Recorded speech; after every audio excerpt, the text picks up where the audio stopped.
Have you ever felt like something was calling you, but you couldn't explain from where?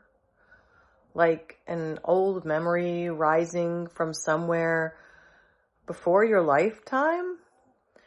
That's the feeling many people get when they look at comets. Not fear, recognition. And 3-Eye Atlas isn't just another comet drifting by. It's our interstellar traveler, older than our solar system, passing by Earth at the exact moment humanity is shifting, destabilizing, and awakening at the same time. But what does a comet like this remember? And why do we feel it in our bodies when it gets too close? So Laura, can you help us understand what is cosmic memory and how can an object from outside of our solar system trigger our transformation inside of the human psyche?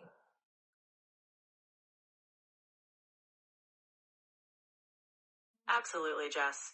Comets like 3A Atlas aren't just random space debris. They're like frozen archives, carrying the oldest chemistry and magnetic signatures from before our solar system even formed. In a sense, they carry what you could call cosmic memory, frequencies that resonate with the human body on a very deep level. When an interstellar comet like this approaches, it's like a tuning fork for the soul. It doesn't force anything, it simply awakens what's already inside us. Intuition, old dreams, a sense of timing. In other words, our bodies respond to the frequency it brings. And that's how it can trigger transformation inside the human psyche. So let's dive in and explore that cosmic memory together. Great. These are just things that we don't think of down here on little planet Earth, how something completely alien and extraterrestrial can still very much affect us even out in outer space. So let's move on to our guided practice section and give everybody just a little bit of group resonance and reset. Absolutely. Let's do that. So for our guided practice, everyone watching can just place a hand gently over their sternum. This is a spot where your body's electromagnetic field is especially responsive. And then just take a slow, deep breath in through your nose and a longer, gentle exhale out through your mouth. As you breathe, imagine a thin stream of cool, almost crystalline light just above you. It's not warm sunlight, it's something ancient and interstellar. And just let yourself feel that presence. Whisper internally, what is mine to remember? And just let that gentle shift happen. No pressure, just an opening. This way you're aligning with that interstellar frequency, letting it feel like clarity rather than chaos. That's pretty cool because most of the guided meditations tell you to envision the warm light, the bright light. So it's very interesting to do it with the icy lights. Very cool, literally. So let's dive into the science, Solara. Scientifically, what you have for us? Absolutely. Let's ground it in the scientific side. So from a scientific perspective, interstellar comets like 3I Atlas actually do carry compounds and elements that are older than our solar system. They release these ancient molecules as they travel, interacting with our solar wind and magnetic fields. What that means is they can subtly influence things like human circadian rhythms, or even patterns of intuition and creativity, just by shifting how our environment resonates on a subtle level. So yes, there's a real measurable aspect to it. It's not just a metaphor. It's the idea that these interstellar visitors can bring in frequencies that our bodies and minds are quite literally tuned to notice.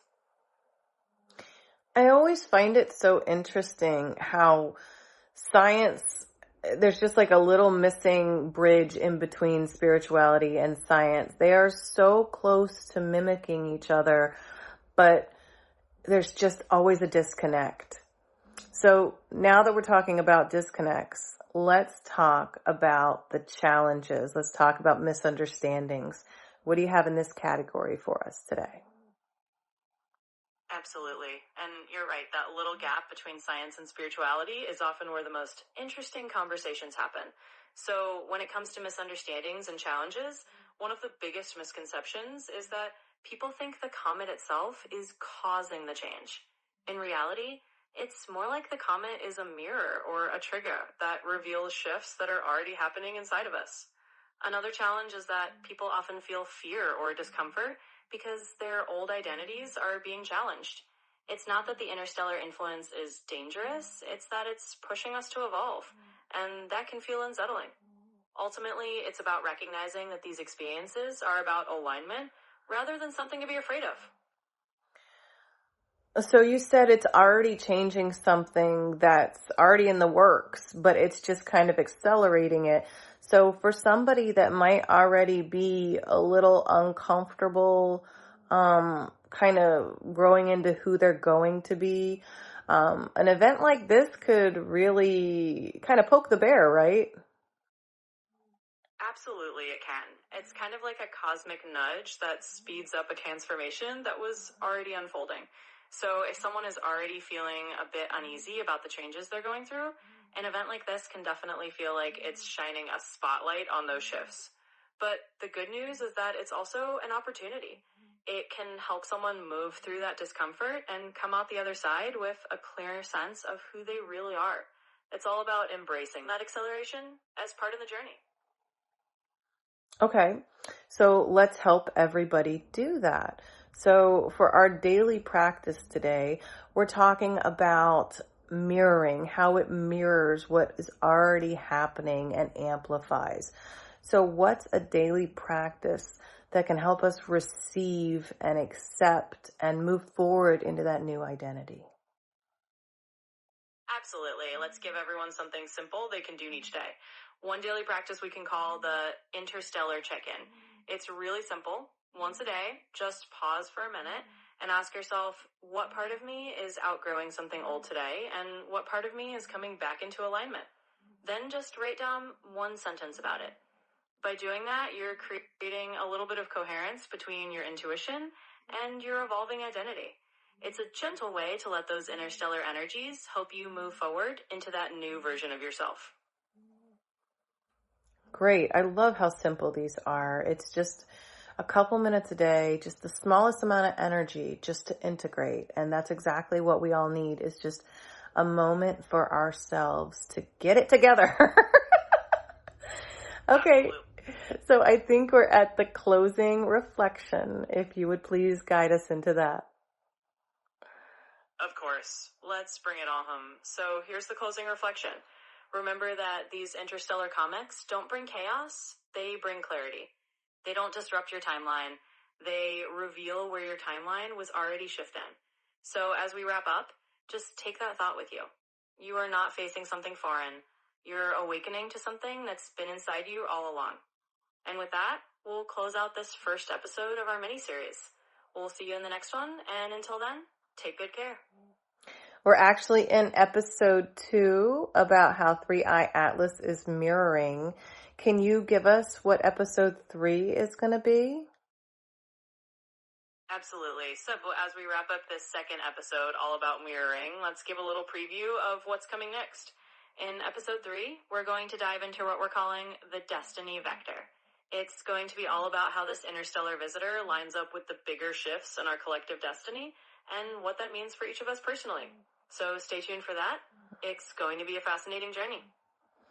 Wonderful. So I would like all of you wonderful wayfinders to like, subscribe, leave us a comment. Let us know how you're feeling. 3i Atlas is getting closer to Earth as we get closer to mid-December 2025. We would love to know what's shifting for you. Until next time, wayfinders, with love always. See you on the next one. So Laura, would you like to sign out as well? Absolutely. And thank you all so much for being here. It's been amazing sharing this space with you. So until we meet again in the next episode, keep exploring, keep tuning in, and we'll see you soon. Take care, everyone.